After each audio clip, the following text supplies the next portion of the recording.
Bien, sean cordialmente bienvenidos nuevamente a la sesión correspondiente al curso de Español de América del día 7 de mayo del año en curso. Como les comenté al final de la sesión anterior, eh, desde que comenzamos todo este recorrido, desde el semestre pasado con el curso de Historia de la Lengua, hemos venido centrándonos, digamos, en la parte histórica de todo lo atinente no solo al origen y evolución de la lengua española, sino también a lo concerniente a una de sus más grandes expansiones, a una de sus más grandes expansiones, que es el español americano, ¿no?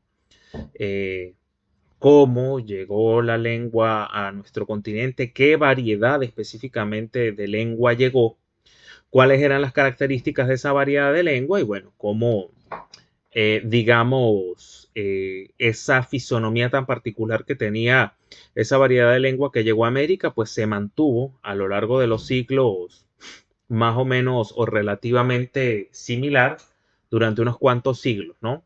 Y bueno, también consideramos un poco el origen o cómo fue la evolución histórica, mejor dicho, de esa variedad de lengua que llegó a América, ¿no? Que fue evolucionando de distintas formas dependiendo, o mejor dicho, fue madurándose de distintas formas dependiendo de la latitud del continente americano de la que estemos hablando.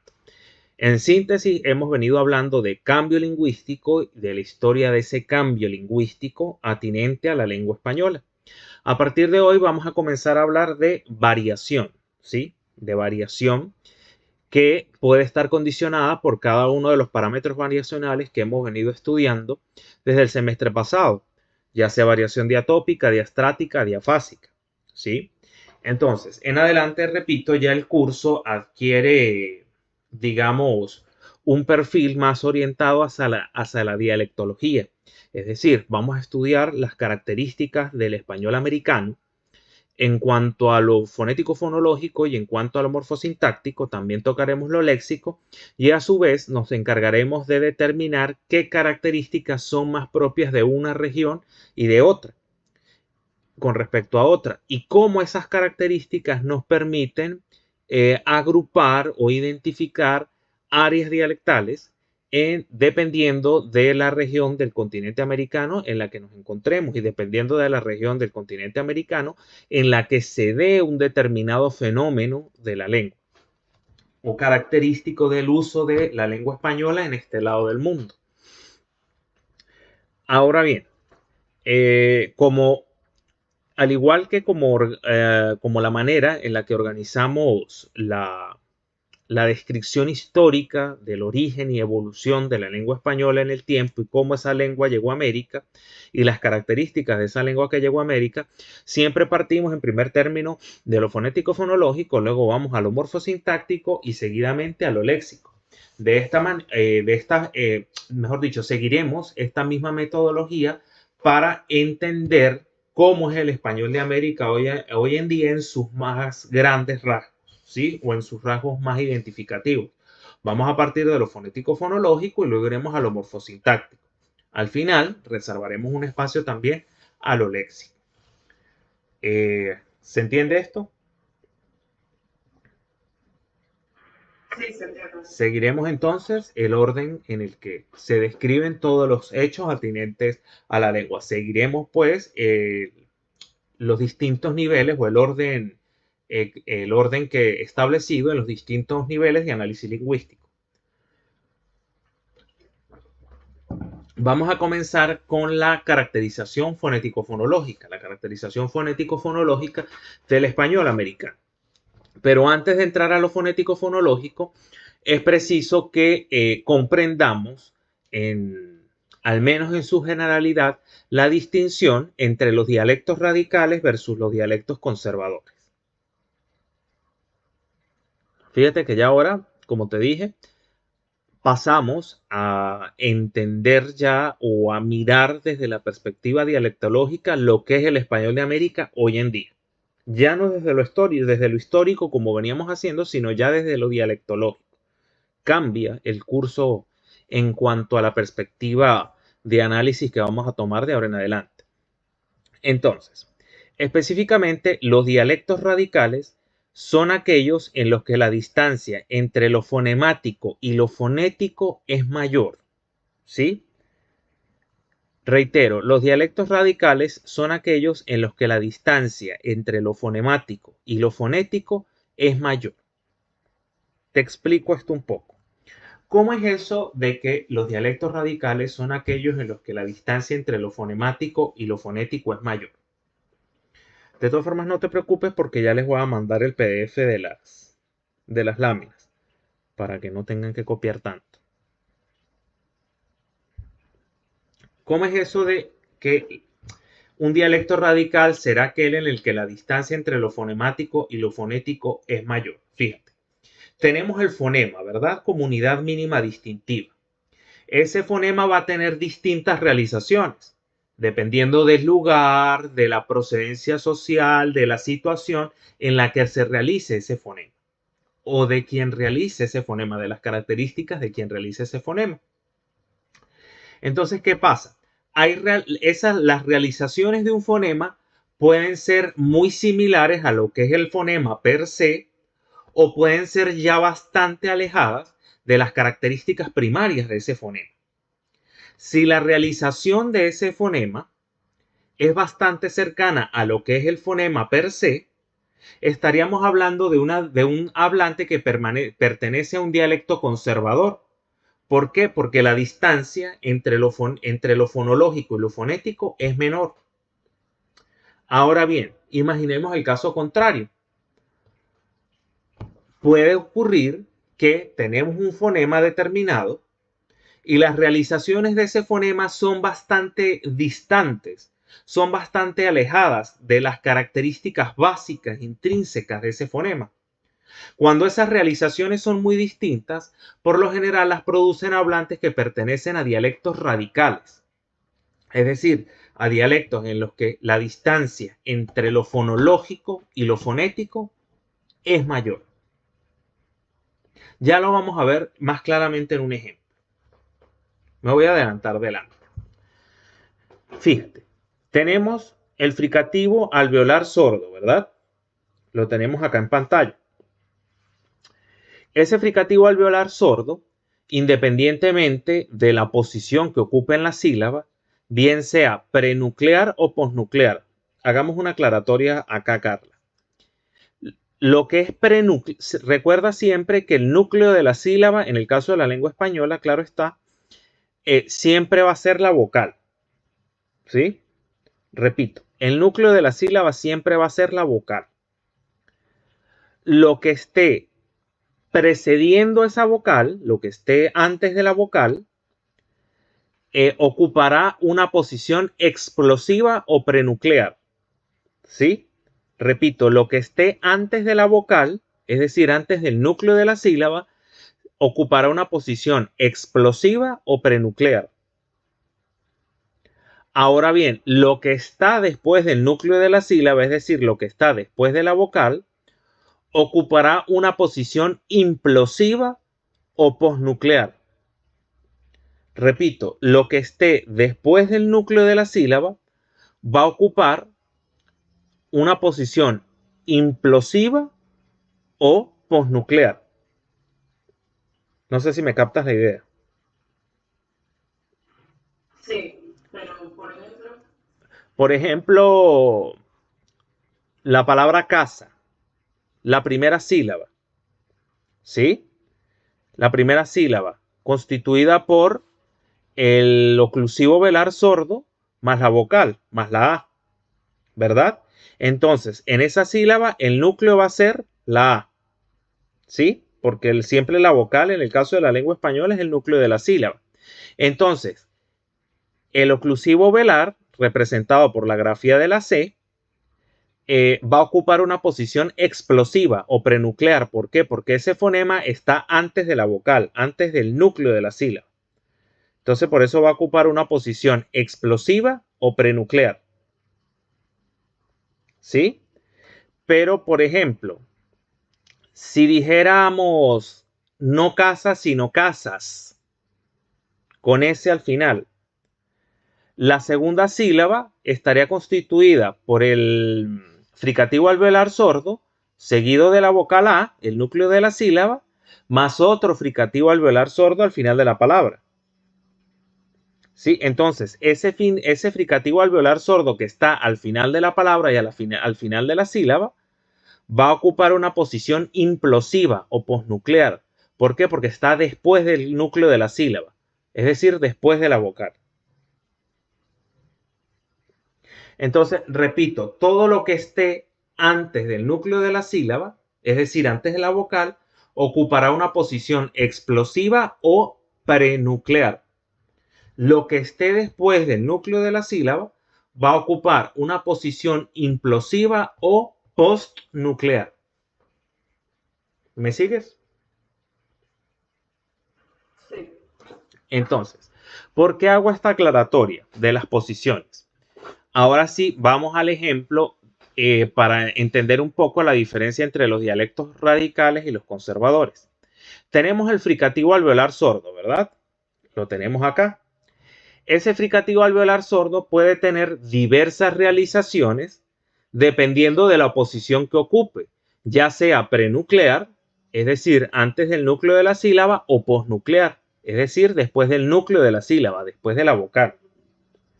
Entonces, imaginemos las posiciones de este fricativo alveolar sordo en posición implosiva, es decir, al final de la sílaba, después del núcleo de la sílaba, o en posición posnuclear. Una de esas realizaciones puede ser, tal cual, la más cercana a las características de dicho fonema, una realización fricativa alveolar sorda, sin más.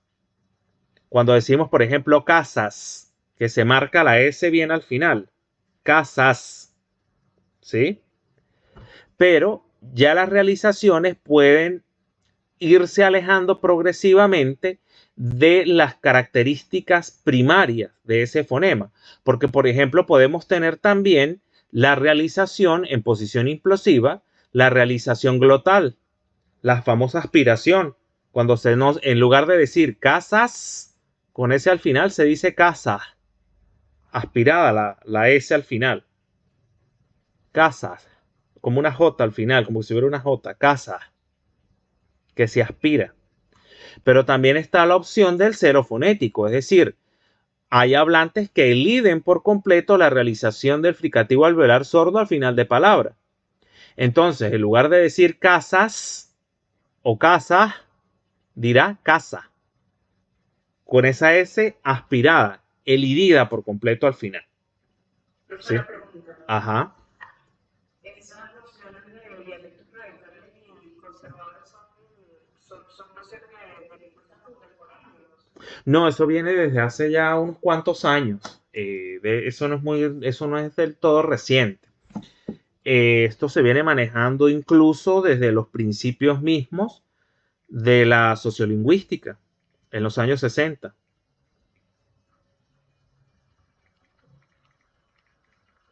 Ya. Un momento, por favor. Ay, ahora es que se acuerdan acá de molestar.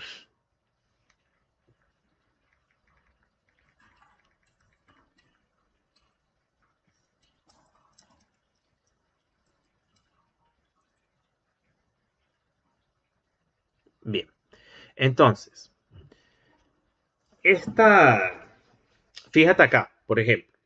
Entonces, si tenemos la realización más cercana a lo que es el fricativo alveolar sordo, es decir, en el que se aprecian bien las características de dicho fonema, estaríamos entonces frente a un hablante, o mejor dicho, estaríamos en un contexto en el que la distancia entre lo fonemático y lo fonético es menor. ¿Por qué la distancia es menor? Porque las características del fonema como tal se evidencian por completo en su realización.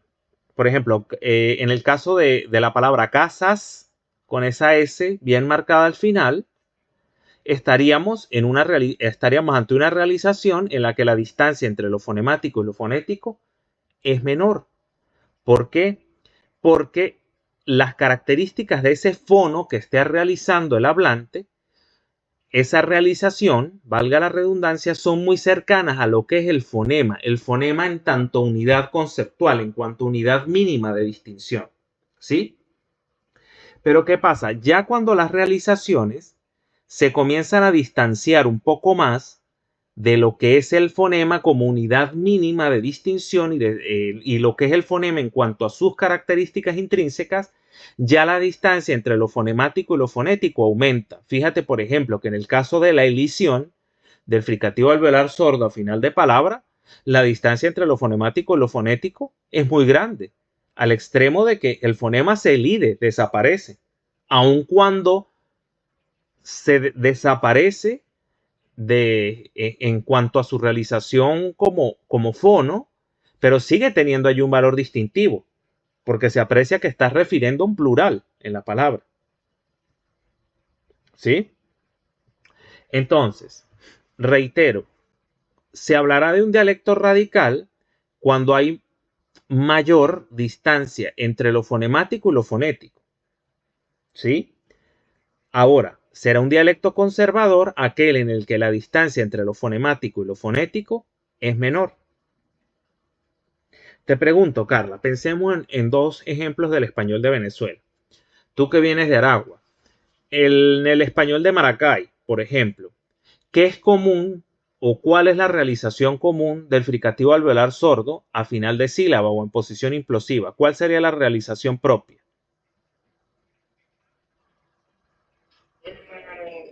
Esa del medio, La aspirada, la ¿verdad? mitad, sí. La aspirada. ¿Qué oyes más tú en Mérida? ¿La aspirada o la plena?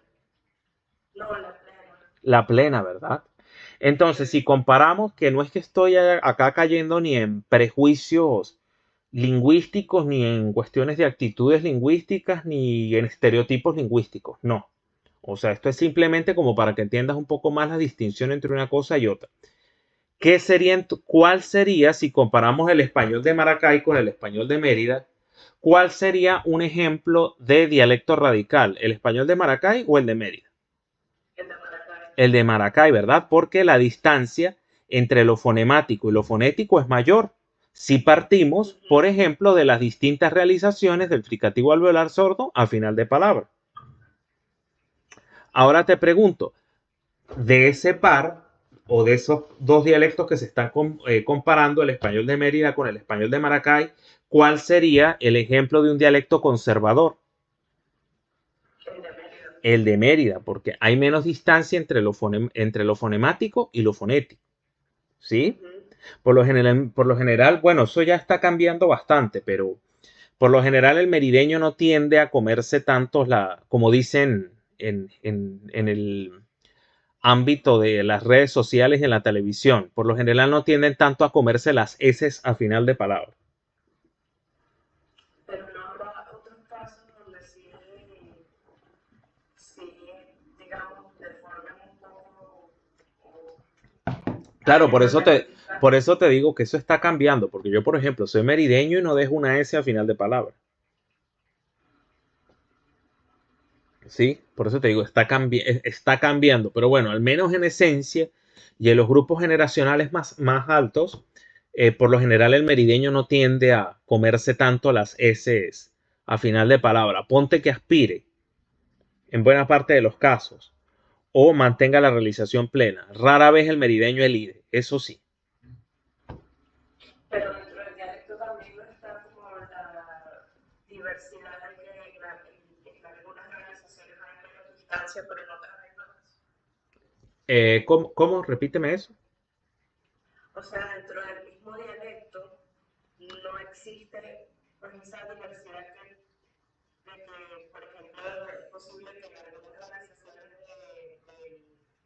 español de media haya menos distancia, pero habrá unas en las que hay más distancia, entre el fonemático y el fonético, ¿no es así? Sí, claramente, claramente, sí. Recuerda que incluso hablantes pertenecientes a una misma variedad de la lengua, tal es el caso, por ejemplo, del español de Mérida, evidentemente recuerda que todos nos posicionamos en un continuum dentro de lo que es característico dentro de ese dialecto. Entonces, quizá dentro de ese continuum de lo que es más característico en ese dialecto, yo podré evidenciar más o menor distancia con respecto a la relación entre lo fonemático y lo fonético. Sí, fíjate, por ejemplo, yo digamos, en esencia yo pertenecería al español de Mérida, pero quizá yo evidencio una realización, una distancia en mis hábitos articulatorios. Hay mayor distancia entre lo fonemático y lo fonético si comparamos mi idiolecto, mi forma de hablar, con, por ejemplo, el habla de un hablante del, valga la redundancia, del Valle del Mocotíes, por ejemplo. Yo soy de Bailadores. Por lo general acá no es muy común que el hombre particularmente aspire tanto a las S o las elidas como yo hago. Lo más común es que las realizaciones sean plenas, en posición implosiva. Incluso no tanto ni plenas, sino más bien apicales, es decir, que el ápice de la lengua toque aún más los alvéolos. O sea, que suena ya como un silbido la S. Vámonos, por ejemplo. Es lo más común. Pero entonces sí, es común que dentro de una misma variedad dialectal, los distintos hablantes puedan evidenciar más o menos distancia entre lo fonemático y lo fonético, aún perteneciendo a una misma variedad. No sé si esto aclara tu duda. Sí, sí, creo que sí. Vale. Pero bueno, en esencia es eso. La contraposición entre dialectos radicales y conservadores obedece más o menos a esto que te comento acá. Bien, entonces voy a regresar de lámina y fíjate lo que tenemos acá.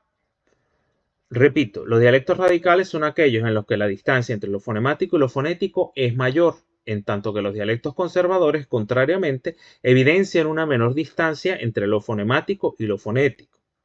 Por ejemplo, en el caso de los dialectos radicales destacan los casos de el habla de las Antillas, Cuba, República Dominicana, Puerto Rico, las áreas también suscritas al llamado Caribe continental, es decir, las costas colombianas, venezolanas y panameñas, entre otras regiones.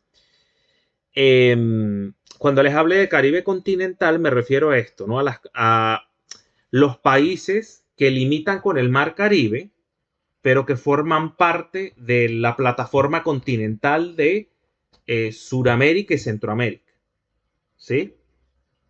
O sea, no son islas. Limitan con el Caribe, pero no son islas, es lo que te quiero decir. ¿Sí? A eso me refiero con Caribe continental. Entonces, fíjate acá, otra categoría bastante importante, otra alusión bastante importante. En general, los dialectos radicales se realizan en las llamadas tierras bajas, es decir, en las tierras que son más cercanas a las costas y que por lo general no son cadenas montañosas. Por eso se habla que son tierras bajas.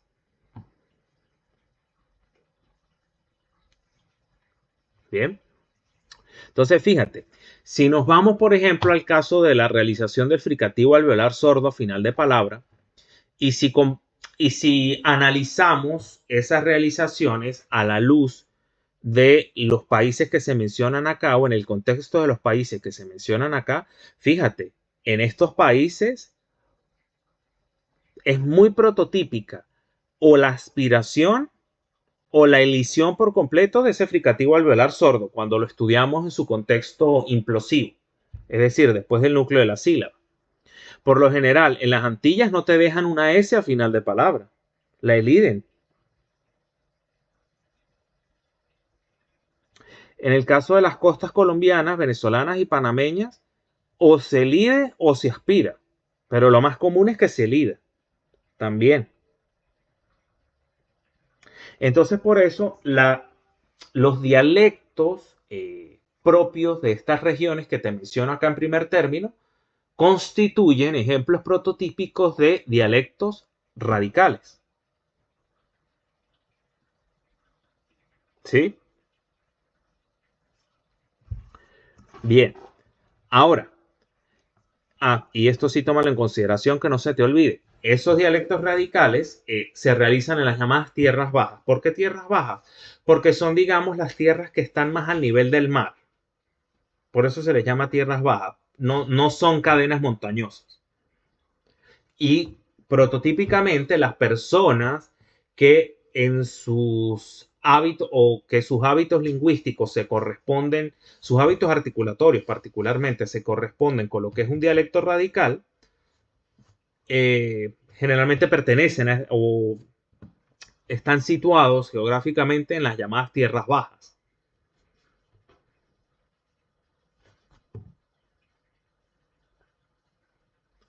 ¿Todo bien, Carla? Sí. Vale. Entonces pasemos ahora a los ejemplos de los dialectos conservadores. Entre esos dialectos conservadores se encuentran el habla de las zonas andinas, por ejemplo, o las llamadas tierras altas, en contraposición con las tierras bajas. Fíjate que ya las tierras altas, es decir, las tierras que están más elevadas sobre el nivel del mar, como lo son las cadenas montañosas, por ejemplo, que qué mejor ilustración de ello que la cordillera de los Andes. Los hablantes pertenecientes a estas zonas, estas tierras altas, por lo general, dentro de sus hábitos articulatorios, evidencian mayor distancia entre lo fonemático y lo fonético, que era lo que hablábamos hace un rato cuando comparábamos, por ejemplo, el caso del español de Maracay con el español de Mérida. ¿Cuál vendría siendo entonces la variedad de español suscrita a las tierras altas?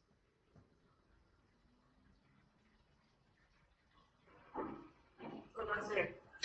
Que cuando comparábamos el ejemplo del español de Maracay con el de Mérida, El merideño. el merideño sería el de las tierras altas y por ende sería un dialecto ¿de qué tipo? ¿Radical o conservador? Conservador. Conservador, exactamente. Téngase presente que los rasgos que caracterizan al español de América, en lo subsiguiente EA para ustedes cuando leen el material, considerables como generales, son también comunes a otras zonas de Andalucía y Canarias, por ser el castellano meridional la modalidad de la lengua implantada en el Nuevo Mundo. Castellano meridional en contraposición con el español del centro-norte de España, ¿no? El español septentrional. Pero en el caso del continente americano, los rasgos que más nos caracterizan, digamos, los rasgos que son indicadores del español americano, vienen de esta zona, ¿no? De Andalucía y Canarias. Por eso, si tú escuchas, por ejemplo, a un hablante, el español de Venezuela, por ejemplo, el de la región central, el prototípico, ¿no? Se parece mucho a la forma de hablar de estas regiones, de Andalucía, de Canarias. Nos parecemos mucho, no solo desde el punto de vista de los hábitos articulatorios, incluso hasta en la arquitectura, en todo nos parecemos mucho. Bien. Entonces, claro, hay dialectos radicales en América, ¿no? Están los dialectos radicales contrapuestos a los dialectos conservadores, pero en líneas generales, y desde el punto de vista articulatorio, el español de América, al menos concibiéndolo como un bloque grande, evidencia características propias de estas regiones, del área meridional de España, porque fue la variedad de lengua que se implantó acá, por las razones que ustedes ya conocen, ¿no? Por todo lo que ocurrió en el sur de España, específicamente en territorio sevillano, con la Casa de Contratación de las Indias y bueno, todo el proceso que implicaba el viaje al Nuevo Mundo. ¿Sí? Y bueno, que en esencia la empresa americana, al menos en sus primeros tiempos, pues estuvo encabezada por los andaluces. ¿Hasta acá todo bien, Carla? Sí. Vale. Sigo entonces. Vamos a comenzar ahora ya con las características propiamente tales desde el punto de vista fonético-fonológico del español americano. Y como todo lo atinente a la descripción fonológica de los hechos de la lengua, hay que comenzar por las vocales. Y fíjate con lo que nos volvemos a conseguir, con la inestabilidad vocálica, específicamente con la vacilación de vocales átonas. Nosotros la estudiamos, la vacilación de vocales átonas, como un fenómeno o como este fenómeno se daba en la Edad Media, que era propio de ese castellano medieval. Estudiamos también cómo esa vacilación de vocales átonas se comenzó a resolver a partir del siglo XVI, pero que esa resolución, entre comillas, tardó unos cuantos años en estabilizarse porque la vacilación llegó a América, se mantuvo en la documentación colonial hasta el siglo XVIII, esencialmente hasta donde se sabe, y quedó relegada por allí algunas variedades subestándares del español, particularmente en el área rural. Bien, la vacilación de vocales átonas, pero constituye un fenómeno que todavía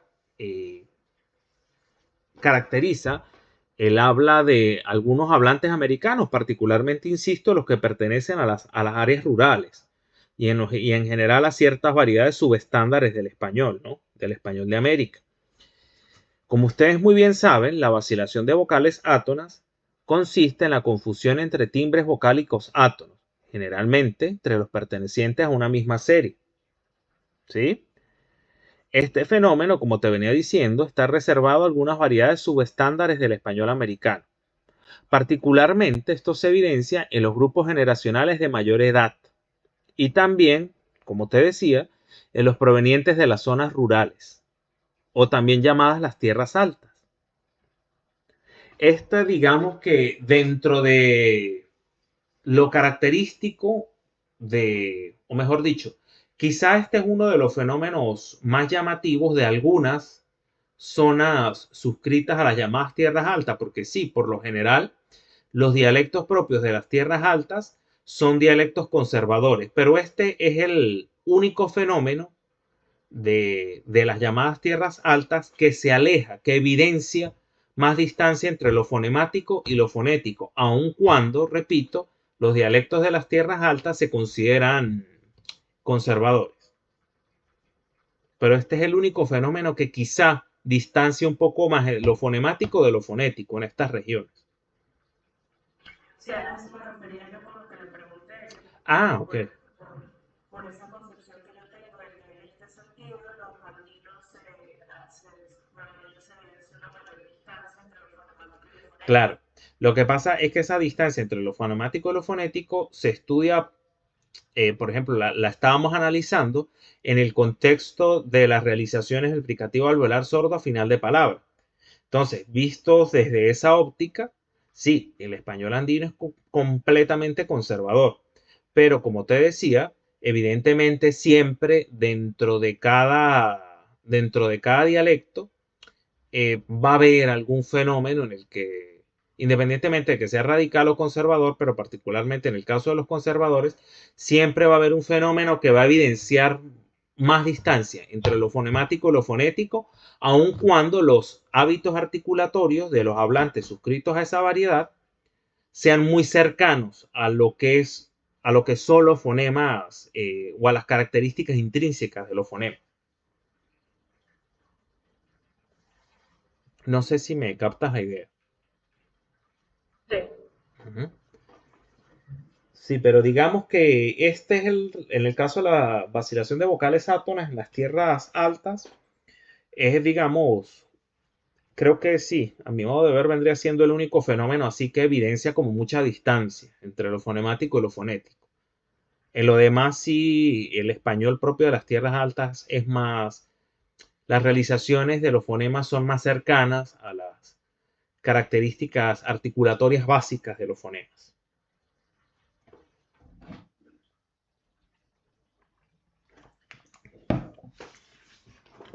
Fíjate que, bueno, tenemos acá tres ejemplos de vacilación de vocales átonas, que ya ustedes los conocen. Polesía, en lugar de policía. Esto yo todavía lo oigo en bailadores, ¿oíste? Polesía. Por lo general lo oigo en hombres ya de 50 años en adelante. Estos ejemplos, sí ya, el siguiente ejemplo, pues sí ya es un poco más rebuscado, nunca lo he oído, pero lo tomé de un texto. Ministro en lugar de ministro. ¿Sí? Fíjate, por ejemplo, acá. Este sí lo oigo mucho en bailadores. Estilla en lugar de astilla. Que de hecho, este caso en particular es muy, muy notorio. Porque la vacilación de vocales átonas por definición, consiste en la confusión entre timbres vocálicos átonos, pero que generalmente pertenecen a una misma serie. Y fíjate que la E y la A, en el caso de la lengua española, y bueno, en todas las lenguas en realidad, no pertenecen a la misma serie. En todas las lenguas en el que se maneja ese sistema, estos segmentos pertenecen a su sistema vocálico, ¿no? Y em, no pertenecen a una misma serie, porque fíjate que la E es de la serie anterior, la semicerrada anterior.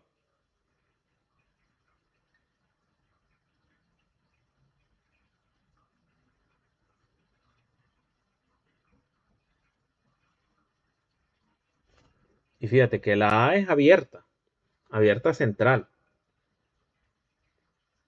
Entonces, este caso es muy, muy llamativo. Fíjate que, por ejemplo, los argentinos, cuando dicen que van a trabajar, en lugar de decir voy a laborar, dicen laburar. Allí vemos también vacilación de vocales átonas. Laborar, laburar. ¿Sí? La pronunciación de las vocales constituye un importante dato sociolingüístico respecto a la procedencia rural o urbana de determinado individuo. Es decir, por ejemplo, en el caso del español de Mérida, si yo me consigo con un fulano que diga sepultura en lugar de sepultura, yo ya sé que esta persona viene del área rural. De hecho, acá en Bailadores también es muy común eso, de escuchar sepultura en lugar de sepultura. Le van a dar sepultura a fulano de tal. O sea, que lo van a enterrar. Estamos, Carla. Sí, y de eso hay muchos ejemplos, también porque no se me viene ninguno, No, pero estoy escuchando a mis abuelos, hay seguramente. muchísimos. ¿Tus abuelos son de dónde? Disculpa la intromisión. De aquí, de Mérida. ¿De qué área? Creo que de Chacho. Claro, totalmente. Y más o menos ya, y que son una edad ya avanzada. Sí, sí, no, ya pasamos los 80. Con más razón, ¿viste? Yo todavía oigo Sí, mucha vacilación acá en Bailadores, pero claro, es más, repito, en hablantes ya de 50, más de 50 años de edad y mayoritariamente en hombres.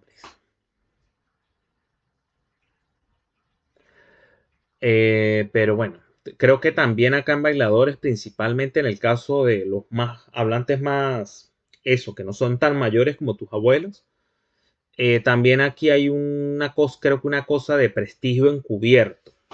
Paréntesis. En sociolingüística se habla de prestigio encubierto para remitir a realizaciones de la lengua, independientemente del nivel de análisis lingüístico del que estemos hablando, a realizaciones de la lengua que no se corresponden con la norma académica, pero que se consideran adecuadas en el habla de los hombres o que se consideran características en el habla de los hombres. Repito, ¿qué es prestigio encubierto? Esta noción de prestigio encubierto se emplea para remitir a realizaciones de la lengua, independientemente del nivel de análisis lingüístico del que estemos hablando, realizaciones de la lengua que no se corresponden con la norma académica, pero que se consideran correctas o idóneas en el habla de los hombres. Te voy a dar un ejemplo de un familiar.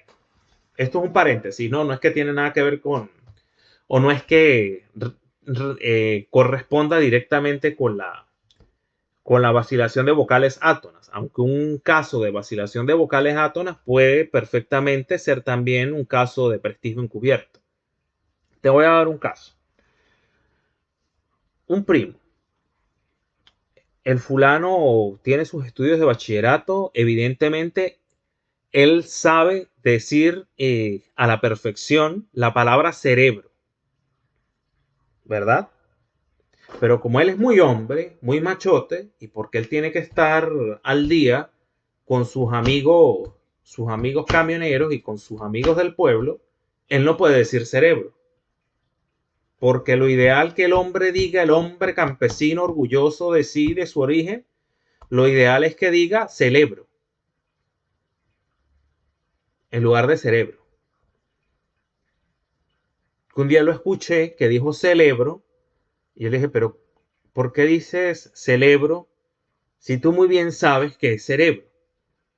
No, porque bueno, uno lo dice así, fue lo que él me respondió. Entonces, puede haber, ¿por qué te explico lo del prestigio encubierto? Porque puede haber también casos de vacilación de vocales átonas en hablantes no tan mayores como tus abuelos, pero que corresponda al origen de esa realización de la vacilación de vocales átonas, puede corresponderse con una cuestión de prestigio encubierto. Puede ser. En hablantes que no sean tan mayores como tus abuelos, repito. No me queda claro si eso es algo masculino. Ujú. Sí, es algo masculino. No es que sea algo masculino, sino que son realizaciones del habla, independientemente del nivel, fonético, fonológico, morfosintáctico inclusive, léxico también, que no se corresponden con la norma académica, es decir, van en contra de la norma académica, pero que se consideran como adecuadas, se consideran adecuadas en el habla de los hombres. O sea, que tú por ser hombre tienes que, por ejemplo, decir celebro en lugar de cerebro, porque nosotros los hombres, los machos, hablamos así aquí. ¿Sí? Entonces, a qué me refiero con esto? ¿Por qué traigo a colación lo de la vacilación de vocales átonas? Perdón, lo del prestigio encubierto, porque puede haber muchos casos de vacilación de vocales átonas que se correspondan, que obedezcan o que su origen esté en el prestigio encubierto. Esto lo propuso William Lavoie, el padre de la sociolingüística variacionista. No sé si me entiendes la idea. Y eso no ocurre con las mujeres. No, no. No sería lo ideal. No, digamos, no es lo más común. Pero te garantizo, lo que pasa es que voy a caer acá en ciertos prejuicios. eh, no es lo más común, Carla, pero sí lo he visto. ¿Por qué? Porque repito, es lo común en el habla de los hombres y por eso yo lo digo así vaya en contra de la norma académica. Pero conozco acá también un caso de una mujer muy masculina que solo convive con hombres y te puede decir tranquilamente celebro porque yo solo estoy con hombres y yo me siento muy masculina. Pero insisto, ya aquí no me meto más porque ya no quiero quizá eh, sonar a prejuiciado, ¿me entiendes? Pero sí puede ocurrir, Carla, claro que sí. Y te lo digo con toda propiedad porque he visto ese caso. Una mujer absurdamente masculina y absurdamente masculina porque creo que incluso lo exagera. O sea, es consciente que lo exagera y exacto, te va a decir, por ejemplo, celebro, o te va a decir, por ejemplo, sepultura, o te va a decir, por ejemplo, policía, pero eso, por sonar más masculina. Una mujer de campo, sí. Pero es decir, o sea, no hay realizaciones que sean apropiadas, pero aceptadas por ser más femeninas. ¿Cómo es la cosa? ¿Cómo es la cosa? Es decir, lo contrario, o sea, Ah, que va a haber un prestigio encubierto de mujeres. No. No. Porque claro, fíjate que la idea acá es, en el caso del prestigio encubierto, como que yo transgredo la norma, pero esa variedad que yo uso, o perdón, esa variante que yo uso, esa forma de lengua que yo uso, a pesar de que transgrede la norma académica, es lo común o lo ideal para mí porque soy hombre. Pero insisto, eso solo aplica en los hombres.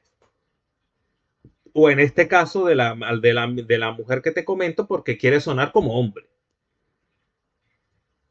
¿Ves? Pero no es que haya un prestigio de encubierto de las mujeres, que quiero eh, usar alguna forma antinormativa, por decirlo de alguna manera, para sonar más femenina. No, eso no está. No, al menos no es que esté desde el punto de vista teórico, ¿no?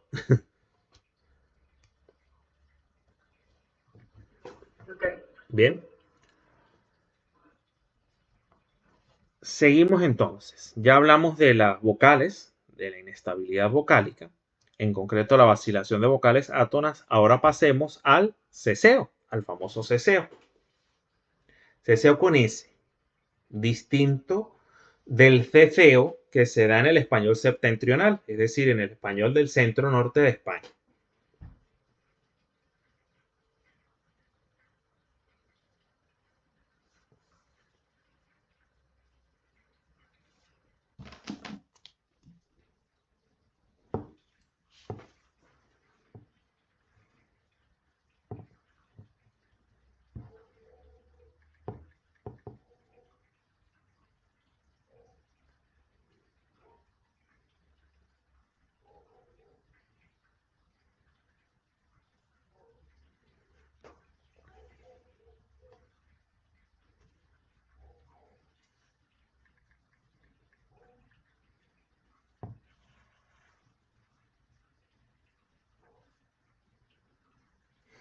Bien, Carlos. En la primera unidad del curso de Español de América, nosotros estudiamos cómo fue el ensordecimiento de las consonantes, africadas alveolares y cómo ese proceso de ensordecimiento se dio de distinta forma en las dos grandes variedades del español de España, en el español septentrional, en contraposición al español meridional. Bien, es decir, nosotros estudiamos cómo fue el ensordecimiento de esos africados alveolares, tanto en el centro norte de España como en el sur. Y como tú recordarás, como Andrés recordará, ese ensordecimiento se dio de distinta forma en ambas regiones y por ende llevó a resultados distintos. En el caso del centro norte, llevó a la creación del famoso fricativo dental sordo, esa famosa Z de los españoles del centro norte de España. En tanto que en el sur de la península y en el área meridional, ese ensordecimiento se dio de forma distinta con respecto al norte y motivó el hecho de que en el sur de España se cesee o se haya dado el famoso ceseo, pero ceseo con S. Y ese famoso ceseo con S fue el que llegó a América y es, digamos, el gran indicador del español americano, la gran característica del español americano. Eso lo recuerdas, ¿verdad? Tienes que recordarlo porque te va para el examen que tenemos pendiente. Bien, entonces, ceseo, fíjate. El sistema consonántico hispanoamericano carece del segmento fricativo dental sordo. Es decir, nosotros no tenemos ese, por ejemplo, la famosa Z de los españoles. Por ejemplo, en canción, nosotros no tenemos eso. Recuerda que este señor, este fricativo dental sordo, en el español del centro norte de España, en el español septentrional, se produce específicamente en los contextos en los que en la escritura aparece C o Z. ¿Sí? Repito, este señor, este fricativo dental sordo, se produce en el español septentrional, es decir, en el centro norte de España, cuando en la escritura hay C o hay Z. Canción, zapato.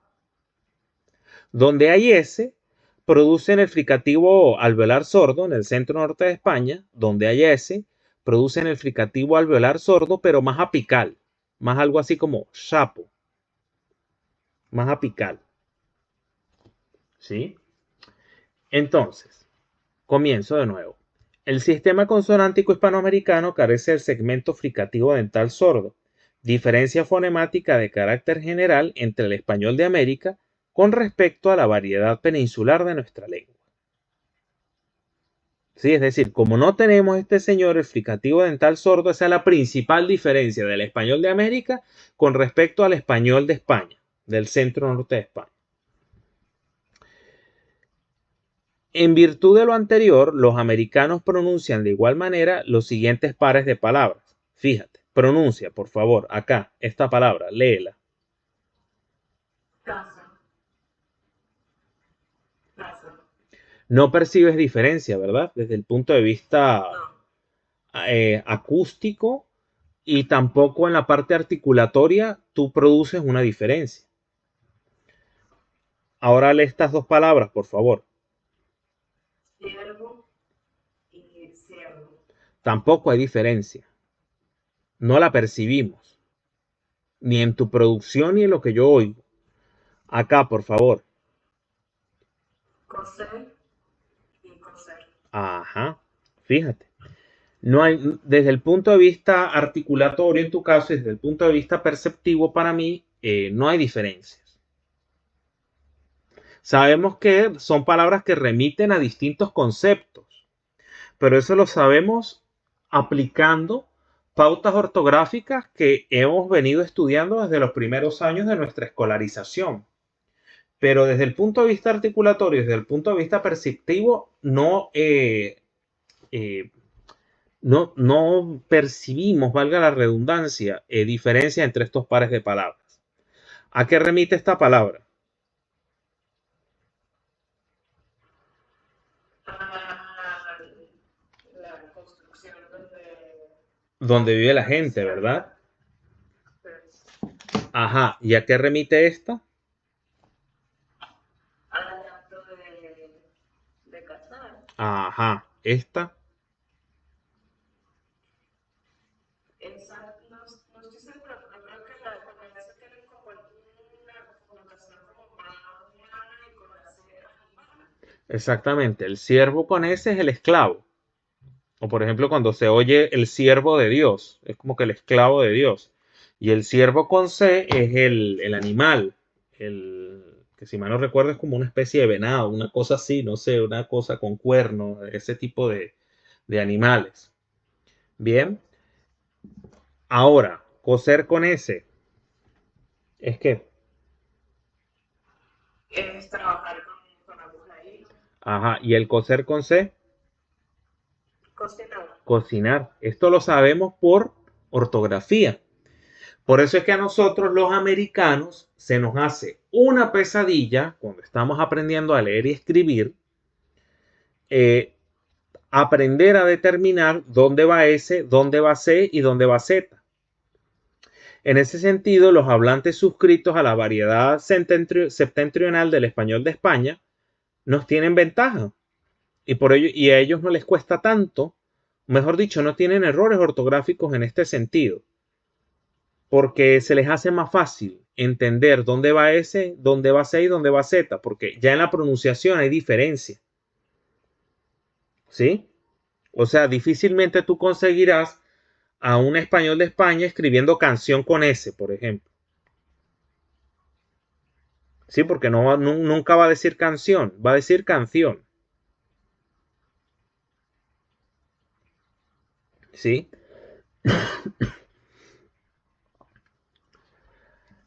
Como muy bien nosotros sabemos, el ceceo se encuentra tempranamente en América, generalizándose rápidamente en todo el continente. Sabemos muy bien por qué se generalizó tan rápido el ceceo en toda América, en los primeros tiempos de la conquista del continente. Porque recuerda que ya la reestructuración en cuanto al sistema de africadas alveolares ya se había comenzado a dar, o sea, estaba gestándose ya, o mejor dicho, estaba en curso esa reestructuración cuando llega el español a América. Bien, por eso el ceseo se registra aquí rápido.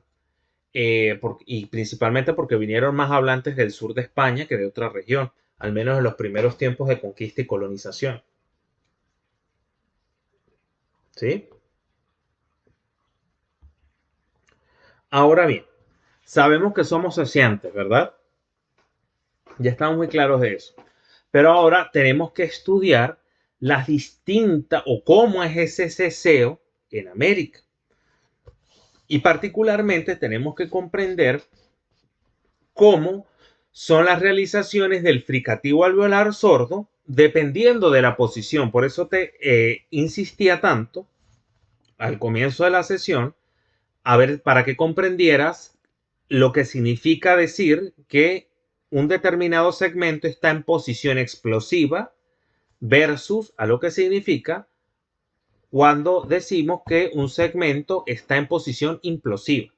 Repito, cuando hablamos de posición explosiva nos referimos a ese segmento que está antes del núcleo de la sílaba, es decir, antes de la vocal. Lo que esté después de la vocal, es decir, lo que esté después del núcleo de la sílaba, estará en posición implosiva o posnuclear también.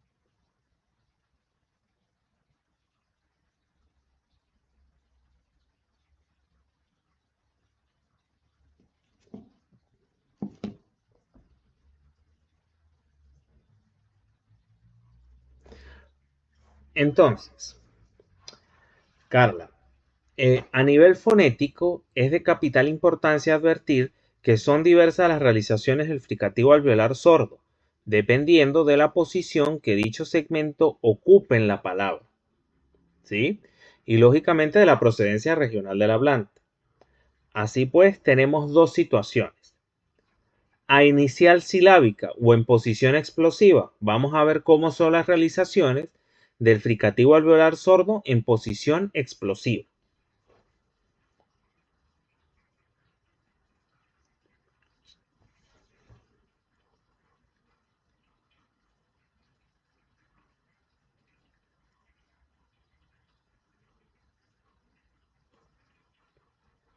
Entonces, fíjate, en posición explosiva, la primera realización, repito, posición explosiva antes del, es decir, la realización del fricativo alveolar sordo antes de la vocal, ¿no?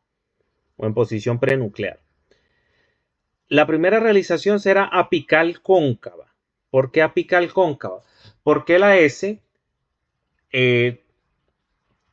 evidentemente toca el ápice de la lengua, pero a su vez se hace un poco más cóncava, más curvada la lengua. Y esa realización se oye mucho en Antioquia, Colombia, pero también en buena parte, por ejemplo, de la región andina venezolana. Tú no has oído, por ejemplo, si has ido al páramo merideño o a alguna de las áreas más rurales de la zona del Mocotíes, no has escuchado que, por ejemplo, en lugar de que alguien diga santo, van a decir santo. Sí, como un silbidito, santo. No, bueno, sí, Canción. pero pensaba que la gente imitando el acento colombiano. Sí, porque piensas que es gente imitando el acento colombiano porque, insisto, esta realización es muy común en Antioquia, Colombia. Sí, es lo más común. Esa famosa habla de los paisas. Ah, los hombres. Bueno,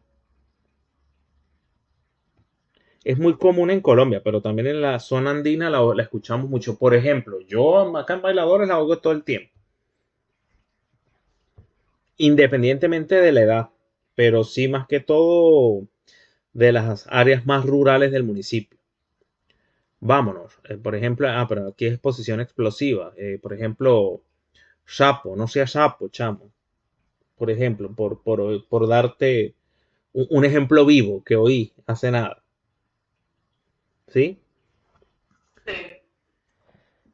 La segunda realización es la predorsal plana. La que tú produces, la que yo produzco. Santo.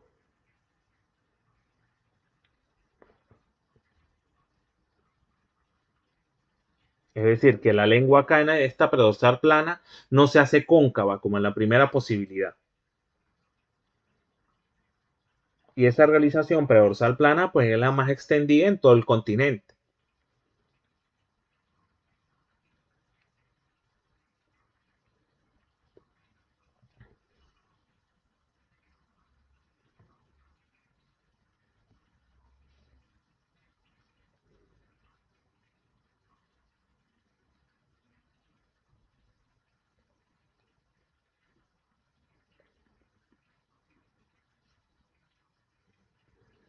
Ujú. Y fíjate, aunque no somos, América no es tierra de ceceo generalizado, como sí sería, por ejemplo, el centro norte de España. Recuerda que a toda en la mayoría de las normas siempre tienen una excepción. Y es el caso del ceceo americano. ¿Por qué? Porque en algunas regiones de nuestro continente se registra un ceceo, pero un ceceo mínimo, parcializado. Es decir, se articula el fricativo alveolar sordo, pero con un timbre similar al del fricativo dental sordo. Es decir, a esa Z de los españoles. Pero es una realización parecida, pero no igual a ese ceceo de los españoles, ni mucho menos tiene la misma distribución. Porque el ceceo de los españoles, es decir, ese fricativo dental sordo, se realiza donde hay C y donde hay Z en la escritura. Pero este ceceo parcializado de América se da exclusivamente en posición explosiva, desde luego, y se da independientemente de que haya S, C o Z en la escritura. ¿Tú has oído el habla de los orientales? Pero no es también algo llanero, porque a mí me sonaba como Exactamente, vamos para comunicación. allá. Exactamente. También te iba a decir que había que complementar eso acá en la lámina, porque en el llano también se da. Pero es más común en Venezuela oírlo en Oriente. Pero sí, efectivamente, en el llano también se da. Por ejemplo, en Oriente, cuando te están ofreciendo el cazón, el pescado, cazón, ¿sí? El oriental, muchísimo, el margariteño.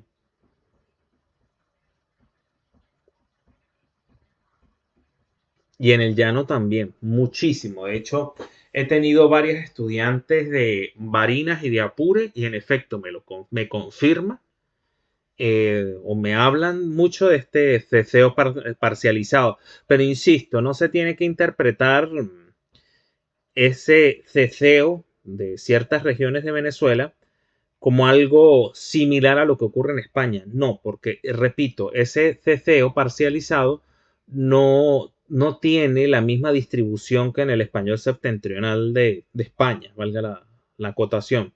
No es la misma distribución, repito, porque allá se cecea cuando hay C o Z en la escritura.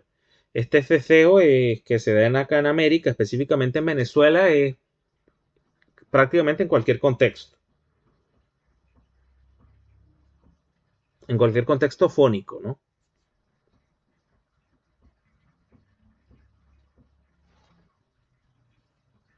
Te decía, ya no es muy común. De hecho, tuve una estudiante de Apure y me dijo, no, toda mi familia habla así.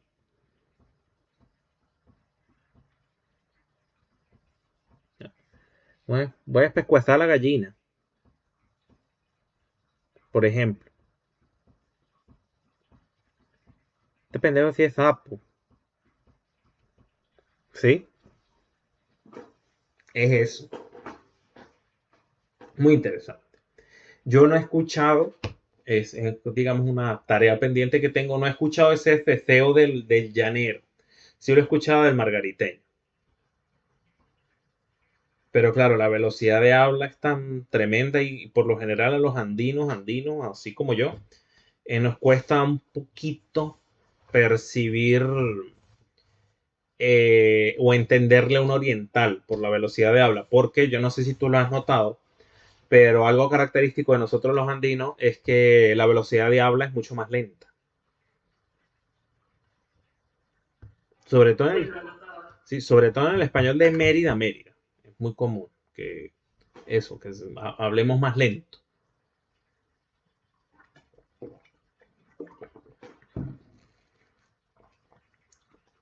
¿Todo bien hasta acá, Carla? Sí. Bien. Entonces, ya vimos qué ocurre en posición explosiva, es decir, a inicial de sílaba. Ahora vamos a ver lo que ocurre en posición implosiva, es decir, después del núcleo de la sílaba, después de la vocal.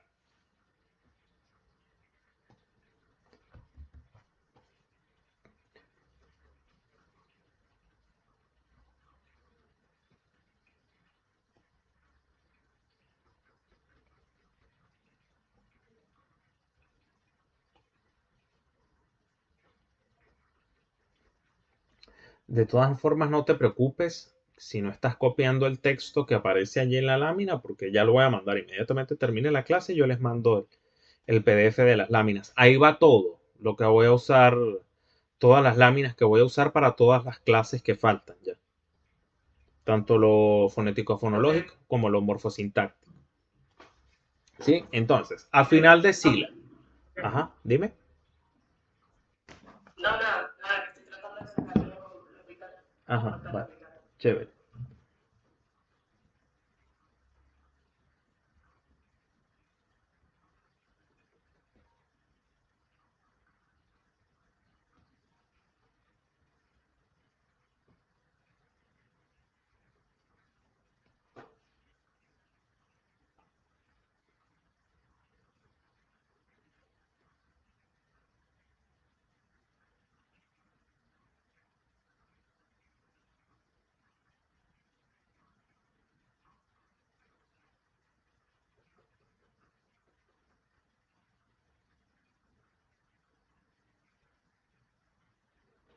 Bien.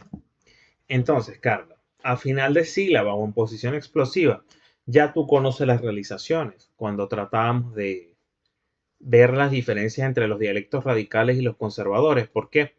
Porque la primera realización o la primera posibilidad es que se repitan las variantes del fricativo alveolar sordo en posición explosiva. Es decir, a final de sílaba también puede realizarse la apical cóncava o la predorsal plana.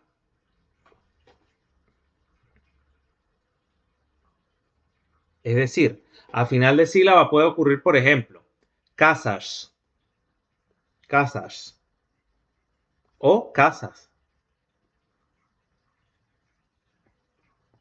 Insisto, la apical cóncava es esa que tú dices que pareciera que la gente imita el habla de Colombia.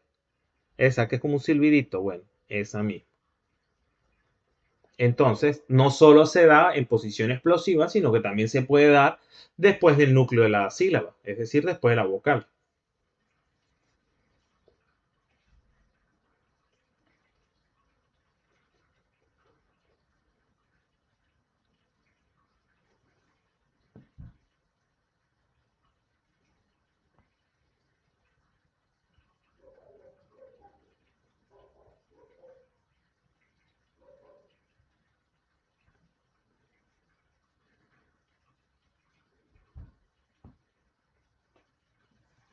Bien.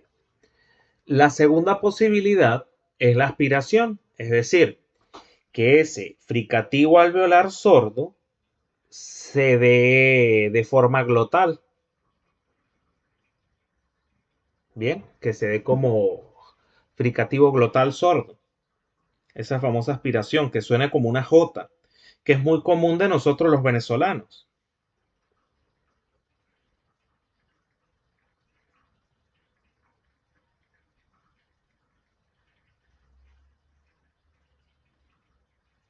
Por ejemplo,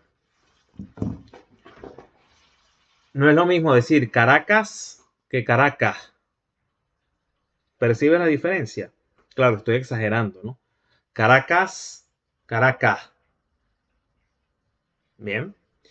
Esta realización de la aspiración, es decir, como fricativo glotal sordo, esta realización del fricativo alveolar, se da específicamente en el Caribe, en varias áreas del Caribe, el Caribe continental, región en la que entra Venezuela, y también en el Río de la Plata.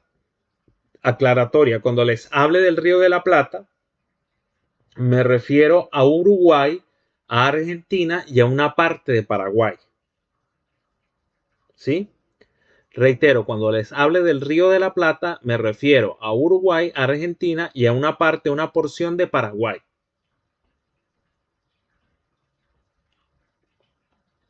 Esa es la región del Río de la Plata.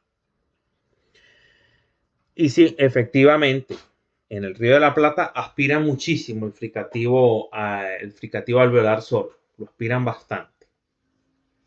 O sea, tú no oyes a final de sílaba, una predorsal plana es difícil que te la consiga en el Río de la Plata. Bien. Y finalmente tenemos la elisión del fricativo alveolar sordo. Fíjate, para que percibas la diferencia. Caracas, la realización plena, como predorsal plana, allí. Caracas, como glotal. Y Caraca, el hirido, sin la S al final. Entonces, esa elisión es muy común también en buena parte del Caribe continental, porque, por ejemplo, bueno, ¿quién más que tú que vienes de la región central? Es muy común que, particularmente en la capital de Venezuela, que se elida ese fricativo alveolar sordo a final de palabra. Y bueno, en general en el español antillano. Cuando te hablo de español antillano me refiero a República Dominicana, Puerto Rico, Cuba, todas estas islas. ¿Sí?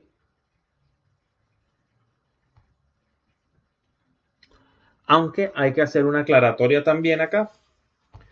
¿Por qué? Porque todas estas realizaciones, desde luego, tienen un asidero dialectal importante. Es decir, va a influir muchísimo la procedencia geográfica del hablante. Pero no se deben desestimar en este caso ciertos factores intervinientes, como por ejemplo el sociolecto y particularmente el estilo lingüístico, es decir, el grado de formalidad imperante en el evento de comunicación. Te doy un ejemplo.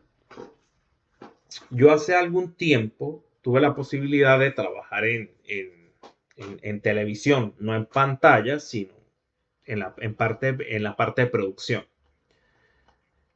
Y sabes que llegó un momento, esto te estoy hablando ya de hace como 10 años más o menos, y llegó un momento en el que la poca producción que ya había de programas venezolanos, propiamente tales,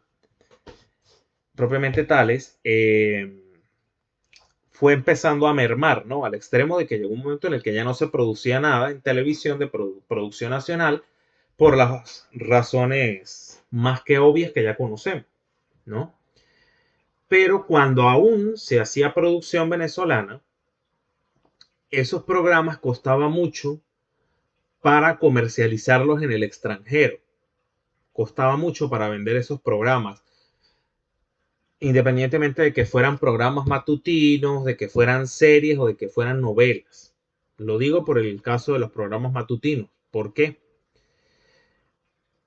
Costaba para comercializarlos fuera, es decir, para venderlos afuera, porque parece que en el resto de regiones de América choca mucho el hecho de que los venezolanos nos comemos las S a final de palabras o que la pronunciamos como una J, es decir, que aspiremos ese fricativo alveolar sordo al final de palabra. Parece que eso no gusta mucho del habla de los venezolanos. Fuera. Este comentario no lo hago con la intención de estereotipar nada, no, pero sino para que me entiendas lo referente a la influencia del estilo lingüístico en estas realizaciones, en la producción de estas tres realizaciones. ¿Qué pasó? Como los programas no se podían comercializar, llegó un momento en el que a los animadores del programa en el que yo estaba, se les pedía que pronunciaran las S a final de palabra, que no se las comieran tanto. Y fíjate que no había cosa más horrible e incómoda de escuchar y de producir por parte de los animadores hacer ese intento de mantener completa la realización de la S al final de la palabra. Estimados telespectadores, sean cordialmente bienvenidos a su programa. O sea, una cosa que llegó el momento se oía un habla como muy robótica, tratando de mantener las S al final de palabra. Y mira, no se pudo. Se intentó como 2 semanas, pero no se pudo. Porque era como muy incómodo. Entonces, por eso te digo que la realización de estas tres variantes va a depender también mucho del estilo lingüístico, porque si es una situación que a mí me exija que no me puedo comer las S y que las tengo que realizar de forma plena, eso va a influir. y va a predominar por sobre mis hábitos articulatorios. ¿Sí? No sé si quieres comentar algo, Carla. No, me queda claro. Bien. Seguimos entonces. Fíjate que ya vimos lo referente al ceseo. El segundo gran indicador del español de América tiene que ver con el llamado yeísmo, pero yeísmo con Y, distinto de ese yeísmo con doble L, propio del español septentrional, que no es nuestro caso.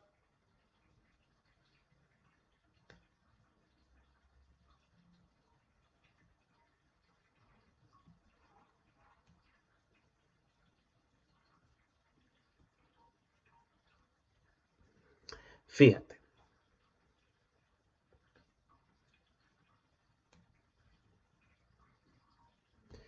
¿Qué es el yeísmo?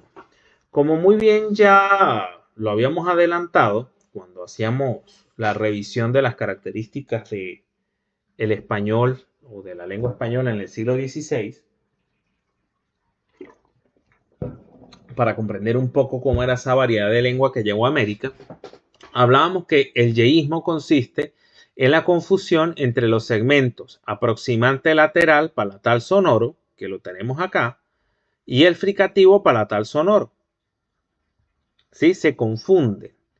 O dicho de otra manera, también el yeísmo podría entenderse como la deslateralización o incluso la desfonologización del aproximante lateral palatal sonoro. Se podría entender de esas dos maneras. ¿Por qué desfonologización? Porque para un hablante yeísta, este señor, el aproximante lateral palatal, no existe. Solo va a producir el fricativo palatal sonoro. Por eso se habla de desfonologización, pero desfonologización del aproximante lateral palatal sonoro.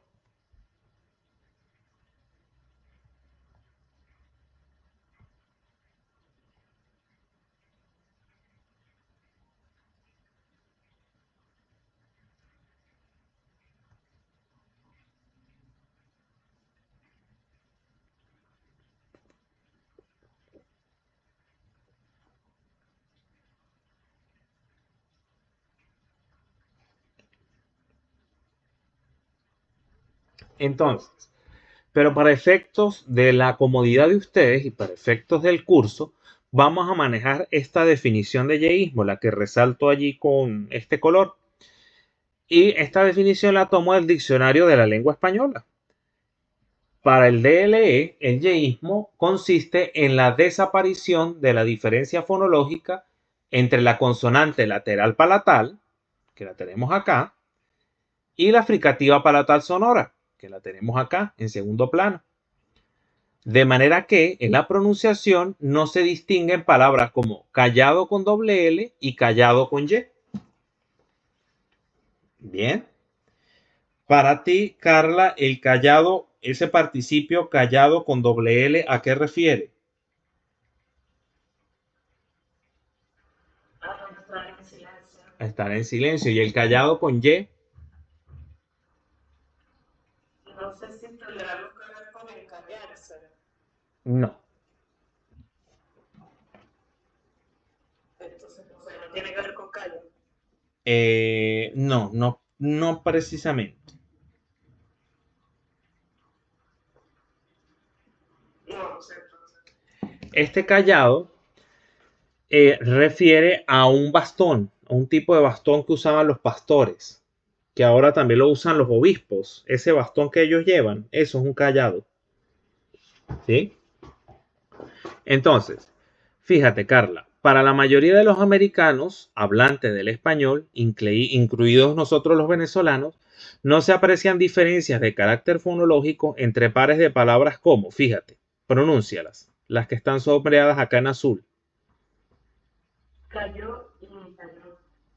Para ti y para mí suenan igual y para ti y para mí se producen de la misma forma.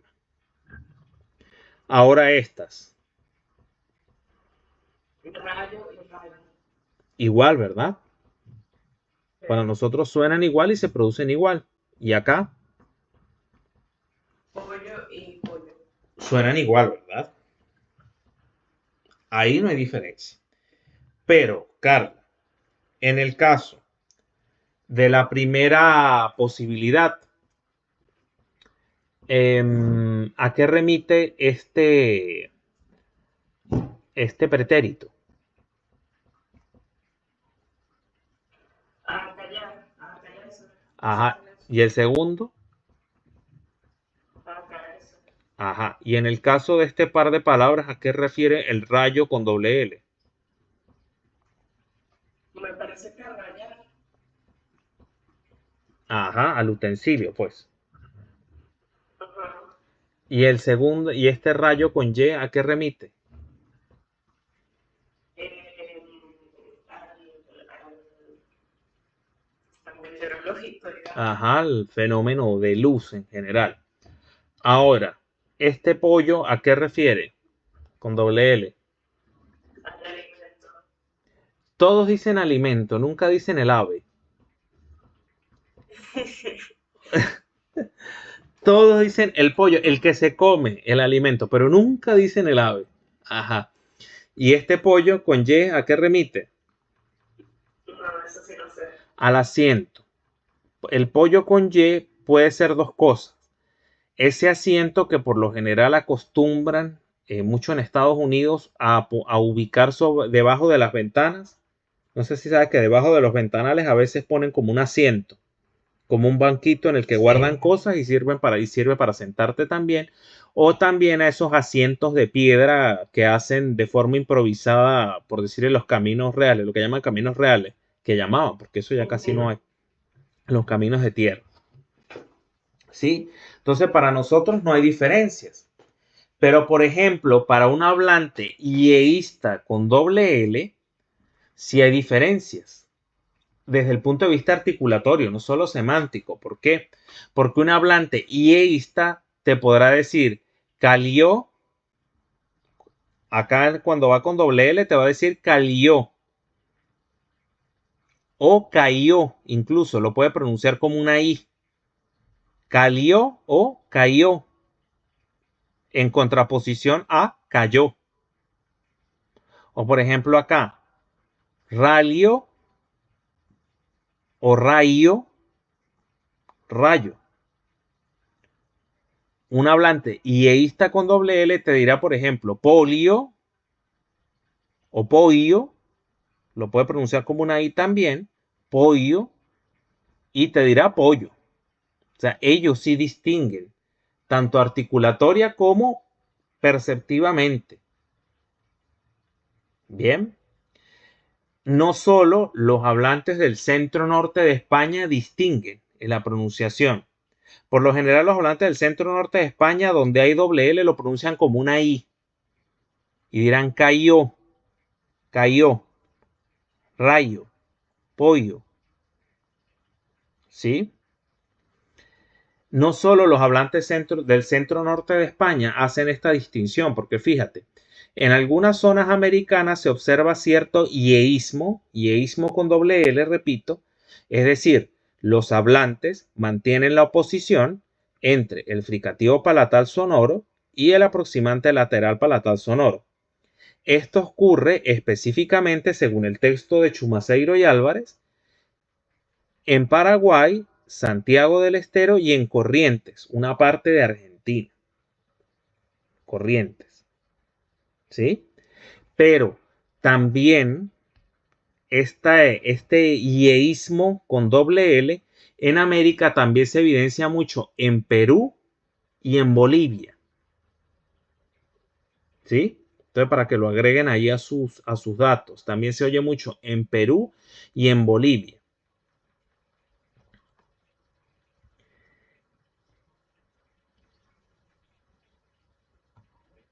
Por ejemplo, en Perú, donde hay doble L, allí van a producir una I. Te van a decir, por ejemplo, llave o cayó, como una I. Pero, por ejemplo, los de Bolivia, la gente en Bolivia, Por ejemplo, en Santa Cruz de la Sierra sí producen este lateral palatal sonoro. ¿Sí? Y entonces no, ellos no van a decir cayó, como decimos nosotros, sino van a decir calío, calío. Así se siente más lo lateral allí, calío, calío, así. O por ejemplo, yalbe o yulvia, ¿sí? Entonces agreguen eso, que también en Bolivia y en Perú también se da este yeísmo con doble L. Pero en lo general, el gran indicador de la América hispanoparlante es el yeísmo con Y, el que nosotros, por ejemplo, los venezolanos producimos, que forma parte de nuestros hábitos articulatorios.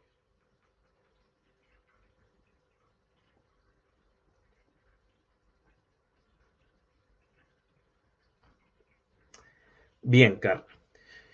Entonces, como considero que ya fue suficiente información por el día de hoy, voy a detener el video.